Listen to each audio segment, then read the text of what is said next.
안녕하세요. 법대로 맘대로 박상대 법무사입니다. 제 영상이 유익하셨다면 구독을 꼭 눌러주세요. 오늘 제목은 이미 승소 판결 받았는데 가압류 가능할까? 두 번째입니다. 이에 대하여 법원은 채권자가 그가 보존하려고 하는 채권이 이미 확정 판결이나 기타 집행권을 가지고 있을 때에는 원칙적으로 즉시 강제 집행을 할 수 있는 상태에 있다고 할 것이므로 가압류 등의 보존 처분을 할 필요가 없다.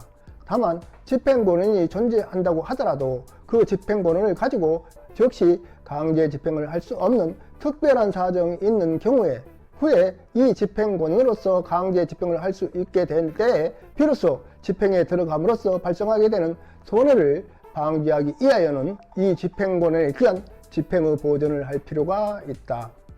이 사건 나 채권씨가 처음부터 이 집행권을 터잡아 수통 후 집행문을 받아두지 아니한 이상 분실 기타 특별한 사정이 없는 한 아파트 액소에 대한 집행 중인 강제 경매 절차에 따라 배당받는 금액이 이 채권 금액 5원보다 부족한 것으로 확정된 후에야 이를 사유로 하여 집행문을 제도 부여받을 수 있고, 또 그때까지 기다리게 되면 이 미등기 상가 건물에 대한 소유권이 다른 사람에게 매매 등으로 이전되면 회복할 수 없는 손해를 입을 사정이 있는 나 채권씨는 이미 집행권한이 있는 대금 채권 5건 중 3억 원을 피보존 채권을 하여 이 미등기 상가 건물에 대한 가압류 신청을 하여 이와 같은 가압류 결정을 하게 된 사실 등을 종합해 보면 나 채권씨가 이 가압류 신청 당시 그가 피보존 채권으로 삼고 있던 대금 채권의 집행권한이 있다고 하더라도 이를 가지고 즉시 이 미등기 상가 건물에 대한 강제 집행에 들어갈 수 없는 사정이 있으므로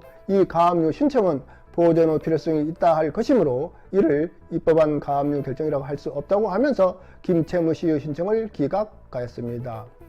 예컨대 채무자의 유일한 재산인 부동산이 선순위 담보권자들의 존재로 강제 경매를 진행해도 남을 가망이 없어 취소될 우려가 있는 경우, 공정증서상의 변제 기일이 도래하지 않는 경우 등은 즉시 강제 집행을 할 수 없는 특별한 사정이라고 할 수 있으므로 예외적으로 집행권한을 얻은 후에도 가압류를 할 수 있다고 할 것입니다.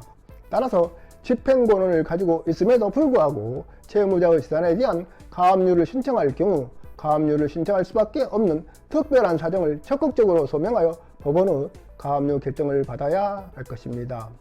참고로 채권자가 채무자에게 강제 집행을 하기 위해서는 집행문이 붙은 판결 정본이 있어야 합니다.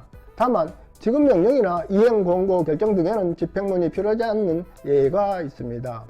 한편 채권자가 여러 통의 집행문을 신청하거나 분실 등으로 인하여 다시 집행문을 신청한 때에는 재판장의 명령이 있어야만 집행문을 부여합니다. 수통 부여 신청은 채권자가 동시에 여러 지역에 대한 강제 집행을 하거나 여러 개의 서로 다른 집행 방법에 의하여 강제 집행을 할 경우에 하는 신청이고, 제도 부여 신청은 이미 법원으로부터 보여받은 집행력 있는 정보를 분실, 멸실 등의 경우에 다시 집행력 있는 정보를 부여받고자 하는 신청으로 각각 재판장의 허가가 필요합니다. 이 신청의 경우에는 그 사유를 기재해야 하며 집행력 있는 정보는 다른 곳에서 사용 중임을 증명하는 서류 또는 분실 사유서 등을 첨부해야 합니다. 오늘은 여기까지입니다. 감사합니다.